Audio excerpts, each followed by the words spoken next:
Nos dias de hoje, é praticamente impossível cometer um crime sem ser flagrado por algum tipo de câmera, seja uma campainha com vídeo, uma câmera de segurança ou uma dashcam. Muitos casos são resolvidos por essas gravações, mas às vezes nem imagens claras das câmeras de segurança identificam o culpado. E os investigadores voltam à estaca zero. Número 10. A família do pai e filho, Faustino Elamo, de 63 anos, e Luize Aniel Alamo, de 25 anos, está desesperada por respostas da cidade de Chicago, já que os homens responsáveis por tirar a vida de Faustino e Luiz ainda não foram identificados. Aqueles que conhecem a família descrevem a dinâmica deles como saudável, já que são conhecidos por apoiarem uns aos outros. Eles também são conhecidos por passarem a maior parte do tempo juntos, o que torna o ataque ainda mais trágico. Pai e filho eram donos de uma joalheria em Little Village, Chicago. Às 17h49, em 8 de novembro de 2025, eles se preparavam para fechar a noite. Antes disso, um homem de moletom com capuz do Chicago Blackhawks entrou na loja e foi flagrado pela câmera de segurança. Ele então sacou uma arma de fogo e a apontou para o pai e o filho, exigindo que entregassem várias joias. Sem escolha, os dois obedeceram por medo de morrer.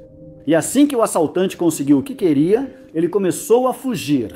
Uma câmera de um comércio próximo mostra o homem saindo da loja e seguindo pela rua. Mas Faustino e Luize decidiram ir atrás dele na tentativa de recuperar os itens roubados. Um deles o seguiu pela rua e quando alcançou o culpado, uma altercação aconteceu. O ladrão conseguiu se soltar, mas a essa altura, tanto Faustino quanto Luize estavam em perseguição. Eles perseguiram o ladrão até a esquina da Avenida Springfield, onde as coisas tomaram um rumo perigoso e trágico. O homem, provavelmente se sentindo encurralado, sacou sua arma de fogo mais uma vez e desta vez abriu fogo. Pai e filho foram atingidos e o assaltante fugiu com os itens roubados. Ele foi visto entrando em um SUV Maserati branco e fugiu em alta velocidade em direção ao sul pela Springfield Avenue. As imagens das câmeras não foram suficientes para identificar o culpado. E a polícia agora pediu que qualquer pessoa que o reconheça se apresente para que ele possa ser localizado e preso. Uma recompensa total de $20 mil está sendo oferecida a quem puder fornecer aos investigadores o paradeiro dos homens. E eles pediram aos outros donos de joalherias da região que entrem em contato caso tenham notado pessoas de aparência suspeita rondando suas lojas. Quem reconhecer algum dos dois deve ligar para o Departamento de Polícia de Chicago, no 3-127-468-252. Número 9.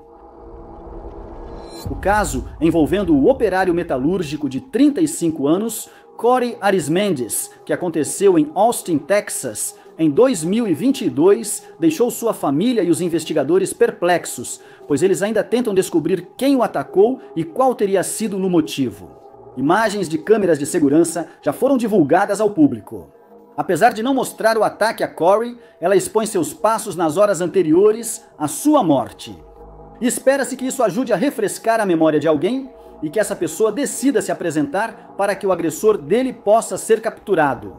No vídeo editado de 4 minutos divulgado, Corey aparece entrando em um ônibus da CAP Metro às 22h07, no dia 16 de abril daquele ano. Essas imagens foram gravadas pelas câmeras de segurança a bordo do ônibus. Ele foi flagrado por câmeras na Lavaca Street, quarteirão 1500, às 22h36, naquela mesma noite, enquanto atravessava de um lado da rua para o outro. Depois de chegar ao outro lado, ele caminhou em direção ao sul e saiu do campo de visão. Ele só voltou a aparecer na câmera cerca de 90 minutos depois, na manhã de 17 de abril, enquanto caminhava por uma calçada no canto sudeste da 6ª Street com abrasos. Em seguida, ele seguiu para o oeste pelas ruas 6ª e Congress, e às 12h30, ele foi visto no quarteirão 200 da 6ª Street. Mas ele não estava mais sozinho, pois agora estava acompanhado de uma mulher que foi vista carregando uma bolsa branca. Depois, entrou em uma loja no norte da 6th Street e saiu 30 minutos depois, a 1 E ele é visto conversando com uma mulher diferente na rua. Nenhuma das pessoas vistas nas imagens se apresentou e espera-se que o vídeo divulgado as incentive a fazer isso. Mais tarde, naquela manhã, a polícia foi alertada quando Corey foi encontrado sem vida na rua, no quarteirão 200 da East Milton Street. Foi determinado que ele havia sido atacado com uma arma de fogo, mas nenhum suspeito foi identificado desde então. Seus movimentos imediatamente antes do ataque permanecem desconhecidos. Sua mãe afirmou que 1 mês antes do ataque, Corey disse saber que alguém tiraria sua vida. Ele não entrou em detalhes, mas afirmou à mãe que queria garantir que ela soubesse de suas preocupações. Em determinado momento, Corey considerou deixar Austin e voltar para a casa da família em Fort Bend. Mas sua família afirmou que fugir dos problemas não fazia parte de sua natureza, então ele decidiu não se mudar. Um dos amigos próximos de Corey acrescentou que percebeu uma mudança em seu comportamento nas semanas antes de sua morte, pois ele já não era tão extrovertido quanto costumava ser. E ele havia parado de se comunicar com praticamente todo mundo que conhecia. A polícia pediu que qualquer pessoa que se reconheça nas imagens se apresente, pois pode, sem saber, ter informações que possam ajudar na investigação. Se souber quem atacou Corey ou tiver informações sobre o caso, contate a unidade de homicídios da polícia de Austin pelo 5129748477. Número 8. Aten Borsinos, de 21 anos, pode até ser filho de um ex-policial de Melbourne, Austrália, mas certamente não seguiu os passos do pai. Ele era conhecido por se envolver em diferentes tipos de atividades criminosas e acredita-se que isso foi um fator no ataque que tirou sua vida. Na adolescência, Borsinos entrou para uma gangue liderada por Qassem Hamad e seu primo Ahmad Al-Hamza. Hamad é conhecido por estar envolvido no comércio ilegal de tabaco na Austrália. Acredita-se que Borsinos esteve envolvido em um assassinato organizado que tirou a vida de Sulaiman Abdul Rahim, um gangster de alto perfil que foi encontrado morto em um estacionamento subterrâneo de um prédio de apartamentos localizado na High Street, em Preston. Acredita-se que os 4 homens ficaram à espera de Abdul Rahim chegar e quando ele apareceu acompanhado de sua namorada, foi atacado. A namorada tentou prestar socorro enquanto a polícia era chamada, mas quando eles chegaram, Abdul Rahim já havia falecido. Os investigadores não têm dúvidas de que o ataque contra Borsinos também foi meticulosamente planejado e que matadores profissionais foram contratados para executar o crime. Imagens de câmeras de segurança mostram que os agressores usaram carros roubados meses antes para segui-lo antes do ataque ocorrido em plena luz do dia.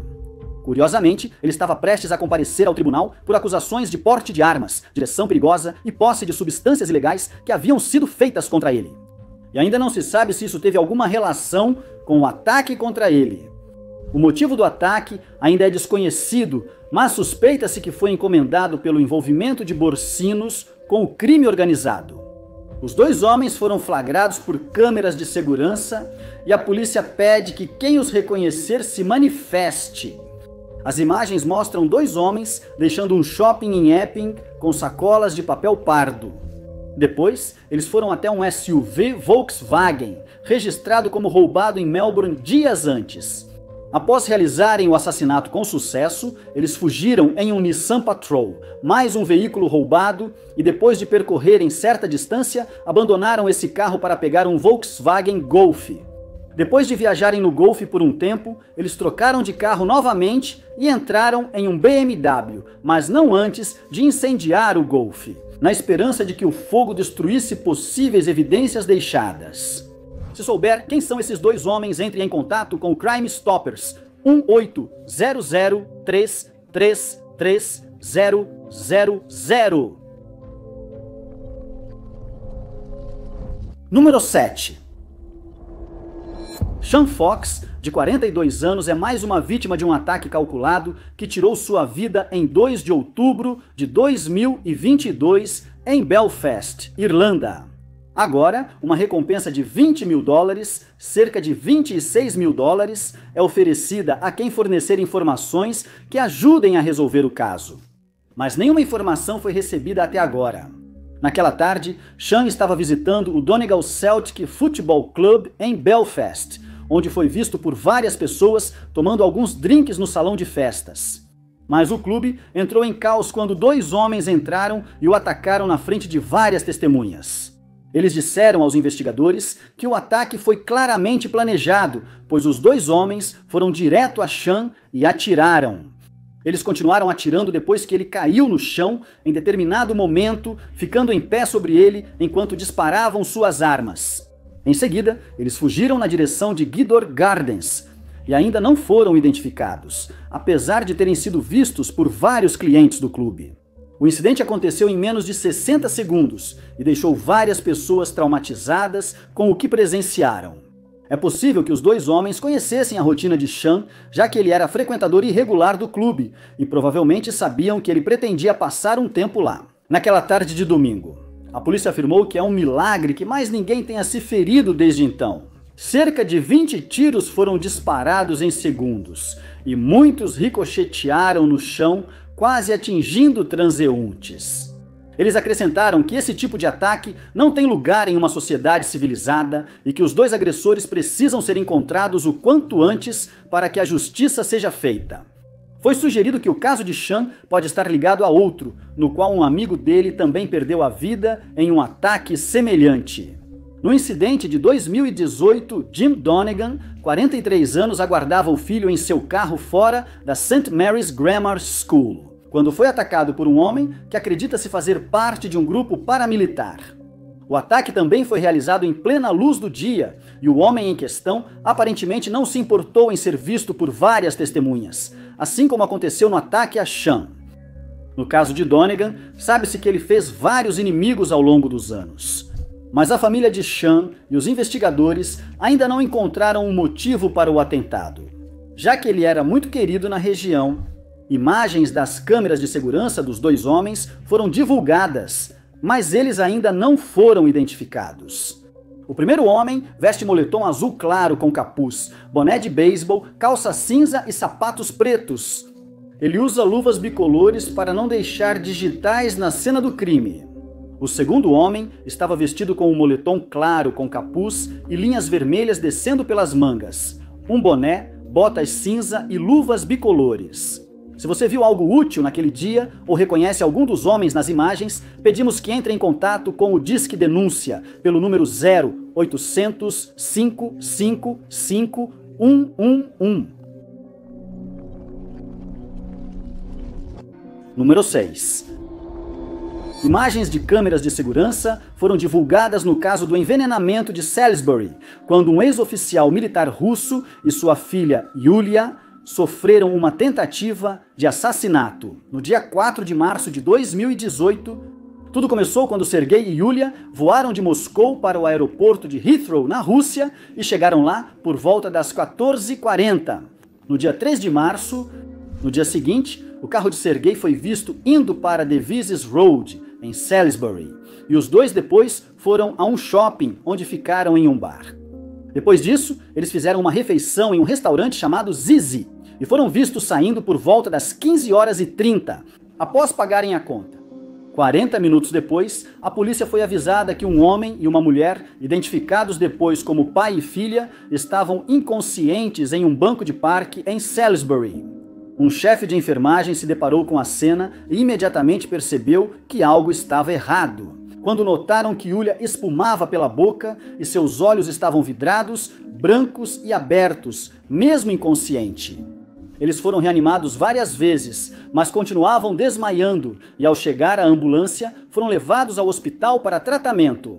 Em seguida, os policiais envolvidos no caso começaram a ter sintomas estranhos. Um dos policiais que esteve na casa de Sergei acabou indo parar no hospital em estado grave. 2 policiais foram encontrados com coceira nos olhos e dificuldade para respirar. Sergei e Yulia ainda tentavam se recuperar. Em 29 de março, anunciaram que Yulia estava melhorando e um mês após o incidente, Sergei recuperou a consciência. No dia 18 de maio, ambos foram considerados suficientemente bem para serem mandados para casa. O investigador relatou ter adoecido por envenenamento após vasculhar a casa de Sergei, mesmo usando roupas de proteção. Mais tarde, foi determinado que um agente nervoso de grau militar chamado Novichok havia sido aplicado na maçaneta da porta da casa. Após ser tocado, espalhou-se pela casa, tornando o local muito perigoso. Assim, uma estrutura selada foi feita ao redor do prédio em 2019 e o telhado removido por militares. Nos 4 meses seguintes, o restante da casa foi descontaminado e reconstruído. Anunciaram a identificação de 2 suspeitos. Suspeitava-se que Alexander Petrov e Ruslan Boshirov eram oficiais da inteligência militar russa que realizaram os envenenamentos, e depois o Dr. Alexander Mishkin foi incluído como 3º suspeito. Ficou evidente que a Rússia realizou os envenenamentos, pois Sergei era suspeito de espionar para o governo britânico. Este é um caso em andamento que provavelmente levará muito tempo para ser resolvido. Mas, por enquanto, os principais suspeitos do incidente já foram identificados. Algumas fontes afirmam que Sergei e Yulia se mudaram para a Nova Zelândia, mas isso permanece não confirmado por enquanto. Número 5. A polícia de Nova Gales do Sul informou que Hong Lee-chi, de 28 anos, morador de Sydney, Austrália, foi dado como desaparecido pela família em 11 de maio de 2022, após não conseguirem contato com ele. Uma das primeiras pistas da investigação foi um vídeo de segurança mostrando Chi deixando um complexo de apartamentos na Macquarie Street às 18 horas. Naquela noite, as imagens foram divulgadas ao público. Ela mostrava Chi andando pelo saguão e câmeras externas depois o flagraram do lado de fora. Ele checou o celular antes de andar pela rua. Ele olha por cima do ombro várias vezes, mas não se sabe se isso tem relação com o seu desaparecimento. Mal sabiam os investigadores que essas imagens mostravam a última vez em que Chi foi visto com vida. A família disse que o viu pela última vez na Sydney Town Hall em 11 de maio por volta da 1h da tarde. Depois disso, ele parou de responder às mensagens deles. As ligações para o celular iam direto para a caixa postal, então decidiram acionar a polícia. Em 6 de agosto, funcionários da prefeitura acionaram a polícia ao encontrar restos mortais de um homem nos arbustos da Packer Road, em Hawkesbury. Os restos mortais foram enviados para um laboratório para análise e os resultados confirmaram que era Chi quem havia sido encontrado. As circunstâncias em torno de sua morte são consideradas suspeitas e presume-se que ele foi vítima de um crime. Pouco progresso foi feito e os investigadores pediram a ajuda do público para reunir os fatos relevantes. Eles pediram que quem conversou com Chi antes de sua morte entre em contato, pois pode ter informações sobre o caso.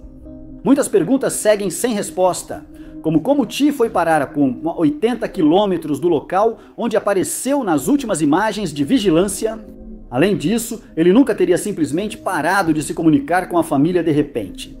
E por isso, foi sugerido que ele foi levado até a área onde foi encontrado antes de perder a vida. As fontes disponíveis não informaram se a causa de sua morte chegou a ser determinada. Também não se sabe qual foi o motivo do ataque contra ele, mas em pouco tempo, um quadro mais claro começou a surgir. Quando os investigadores começaram a reunir informações sobre a vida de Chi, veio à tona que ele era um traficante de baixo nível de substâncias ilegais. E finalmente, eles identificaram um suspeito, Ferenc Stemler, de 28 anos, que foi levado para interrogatório. Mas, sem nenhuma evidência ligando ele ao caso de Chi, ele ainda não foi acusado. Desde então, Stemler virou suspeito. Em outro caso, 2 homens, Mulya e Etuat Sial, foram alvo de um homem mascarado armado enquanto visitavam uma barbearia. Ambos sobreviveram após tratamento dos ferimentos. Quem tiver informações sobre o caso de Chi deve ligar para o Crime Stoppers no 18003333000. Número 4. Por volta das 22h20 do dia 2 de setembro de 2013, A polícia de Pembroke, em Bermuda, atendeu a uma ocorrência na região da missão de Santa Mônica, onde foram notificados sobre um incidente envolvendo o disparo de uma arma de fogo. Ao chegarem, encontraram Jonathan Dill, 30 inconsciente, fora de casa e o levaram rapidamente ao Hospital Memorial King Edward, 7. Mas logo depois foi anunciado que Jonathan havia falecido e que a polícia estava à procura do homem que o atacou. Imediatamente, presumiu-se que o ataque estava relacionado à atividade de gangues na área devido à forma como foi realizado. Os investigadores relataram que Jonathan foi baleado por trás em um estilo de execução e, por isso, presume-se que ele conhecia o autor do crime. Patrulhas policiais foram imediatamente enviadas para várias áreas, pois temia-se que a gangue rival retaliaria contra os culpados. Embora se acredite que o agressor de Jonathan estava sozinho no momento do ataque. Testemunhas relataram ter visto um homem fugindo da área em uma motocicleta e que ele estava sozinho no momento. Ele então virou para o sul, na Glebe Road, e acredita-se que depois seguiu para Parsons Road, Friswell's Hill ou Bishop Spencer Road. Testemunhas relataram que Jonathan tentou fugir do homem, mas não conseguiu e acabou morto. Foi relatado que até 9 disparos foram efetuados, mas isso não foi confirmado.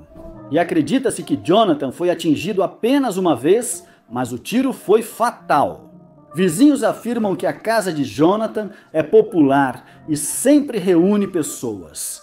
A maioria dessas pessoas é considerada ligada a gangues locais. Não é raro pessoas relatarem disparos de armas de fogo naquela área. A maioria desses casos geralmente não é grave.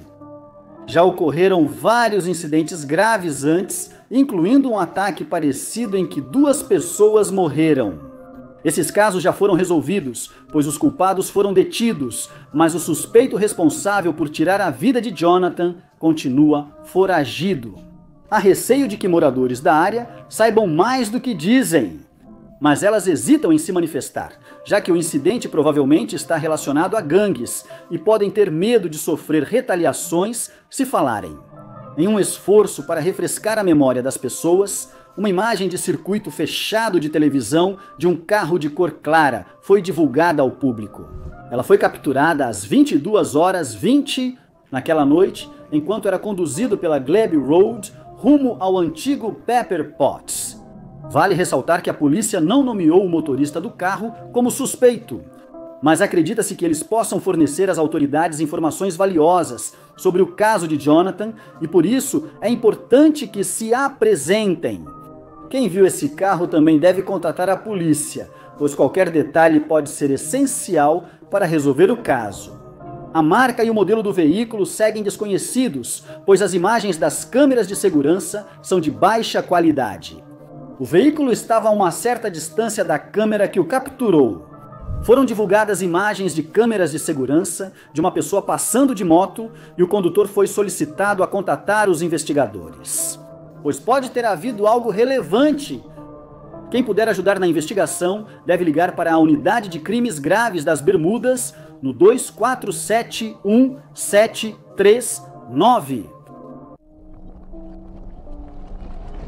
Número 3. A polícia de Gisborne, na ilha norte da Nova Zelândia, solicitou que testemunhas do caso de Bill Pine Manji, de 36 anos, se apresentem, desde que a investigação do homicídio dele ficou sem solução. No dia 29 de setembro de 2025, um membro do público entrou em contato com a polícia para relatar que havia encontrado um homem inconsciente no subúrbio de Riverdale. Ao chegarem, os policiais encontraram Bill deitado no gramado de uma casa entre a rua Lighton e a rua Riparada. Ele foi levado a um hospital próximo, mas apesar dos esforços dos médicos para reanimá-lo, faleceu devido aos ferimentos. Pouco tempo depois, foi determinado que a vida de Bill foi tirada com o uso de uma arma de fogo, mas os acontecimentos que levaram ao ataque continuaram sendo um mistério. Sabe-se que vários itens foram coletados da cena do crime, todos enviados para análise forense. Os investigadores disseram saber que havia várias pessoas na área durante o ataque. Pediram que essas pessoas se apresentem para serem eliminadas como suspeitas, Desde então, eles divulgaram imagens de câmeras de segurança de pessoas com quem gostariam de conversar sobre o caso de Bill, pois acreditam que essas pessoas estão diretamente ligadas ao ataque contra ele. Apesar das imagens granuladas, divulgaram descrições dos dois indivíduos. Ambos são vistos nas imagens vestidos com moletons de capuz, com os capuzes levantados, possivelmente numa tentativa de esconder o rosto das câmeras de segurança da área. O primeiro suspeito foi flagrado pelas câmeras enquanto corria da casa Forrester, atravessando a rua Ormond e entrando na rua Riparata. A segunda pessoa de interesse foi vista saindo da mesma casa em direção ao centro da cidade. Eles caminharam pela rua Mary e depois pela rua Ormond antes de desaparecerem do alcance das câmeras. Este não é o único crime em que se acredita que a dupla esteja envolvida. A polícia afirmou que eles também podem ter roubado um Hyundai Sonata furtado da casa Forrester, dia 28 de setembro, das 19h30 à meia-noite. Sabe-se que o carro foi conduzido da rua Riparata para a estrada Lytton, em direção à região de Elgin. Depois, ele foi visto na rua Aberdeen no dia seguinte, antes de ser abandonado na rua Churchill, onde foi encontrado em 20 de outubro. Se tiver informações que ajudem no caso de Bill, entre em contato com a polícia pelo 105, mencionando Operação Bushman ou processo 2509299035. Número 2. O público foi alertado para não se aproximar de um suspeito de homicídio que ocorreu na região de Whitmore Rings, em Wolverhampton, na Inglaterra, no dia 19 de setembro. E para entrar em contato imediatamente com a polícia caso ele seja visto, já que acredita-se que ele possa estar armado e pode reagir violentamente contra qualquer pessoa que ameace sua liberdade. O apelo refere-se ao ataque a Dwayne Mills, 28 anos, encontrado morto na Leicester Street naquele dia. O suspeito, identificado como Mohammed Manir Khan, teria atacado Dwayne com uma arma de fogo naquele dia, resultando na morte de Dwayne. Outro homem, Sayed Zain Ali, 32 anos, também ficou ferido no ataque e foi levado ao hospital, permanecendo em estado crítico. Mohammed, chamado de Manny pelos íntimos, tem ligações com Wolverhampton, e imagens de câmeras de segurança foram divulgadas na tentativa de localizá-lo. As imagens mostram ele usando moletom preto e cinza com capuz, calça combinando e boné preto estilo beisebol. Também divulgaram uma foto nítida do rosto de Mohammed, pois as imagens das câmeras são granuladas e seu rosto não aparece claramente. As imagens foram gravadas cerca de 12 horas antes do ataque a Dwayne, que foi comunicado à polícia depois que alguém ouviu um disparo de arma de fogo na área.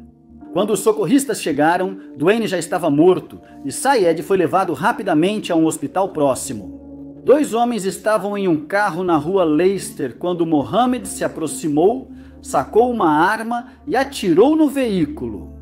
Não se sabe se ele interagiu com as vítimas antes do ataque ou se eles se conheciam.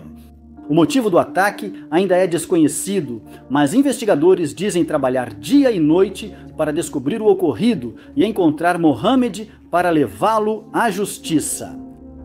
As famílias de Dwayne e Syed ficaram devastadas pelo ataque e estão desesperadas por respostas, principalmente para saber por que Mohammed os atacou naquele dia.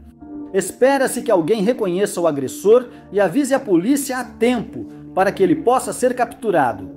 Se você ou alguém souber dessas informações, ligue para 101, citando o registro 358 de 19 de setembro, ou contate o Crime Stoppers no 0800 555 111. Número 1.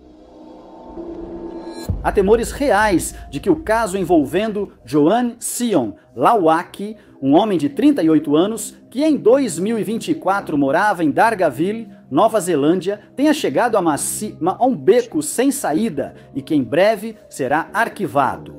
A família dele está desesperada por respostas, mas confia totalmente na polícia da Nova Zelândia e segue esperançosa de que o caso será resolvido.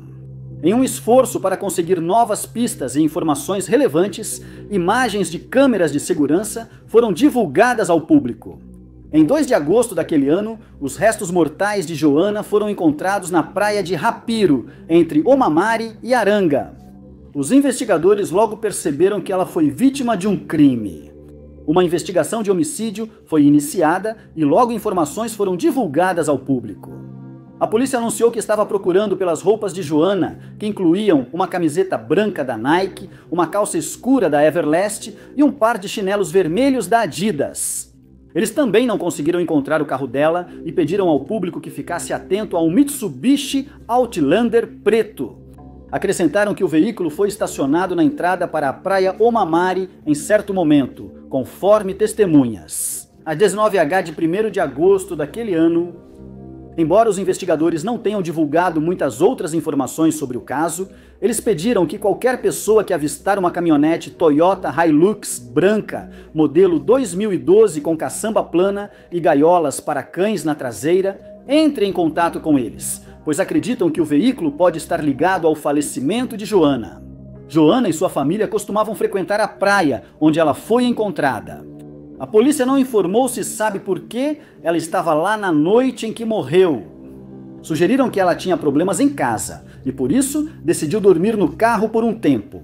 Ainda é especulação, pois nenhuma prova definitiva foi encontrada até agora. A imprensa foi informada que várias pessoas estavam sendo interrogadas sobre o incidente, mas a polícia não revelou nomes de suspeitos. E eles optaram por não comentar as sugestões de que alguém da família de Joana possa estar envolvido em sua morte. Atualmente, eles buscam as roupas desaparecidas de Joana e tentam identificar os movimentos dos 2 veículos envolvidos. Eles também tentam identificar quem dirigia os veículos na noite em que Joana morreu. Além disso, não ficou claro se a vida dela foi tirada na praia onde foi encontrada ou se ela foi levada para lá por alguém depois do ocorrido. Os detalhes que foram divulgados afirmam que, no dia anterior, Joana, seu marido Jared e seus filhos passaram um tempo na praia. Mais tarde, ela avisou Jared que passaria lá antes de ir para casa. Mas ela não chegou. E na manhã seguinte, ele começou a entrar em pânico quando acordou e encontrou uma mensagem de texto no celular dela que dizia simplesmente socorro. A família dela soube depois que ela foi encontrada morta longe da praia onde disse que estaria. Jared achou a mensagem de texto estranha, pois Joanne nunca enviava mensagens de uma palavra só. Se ela tivesse tido problemas com o carro, teria explicado qual era.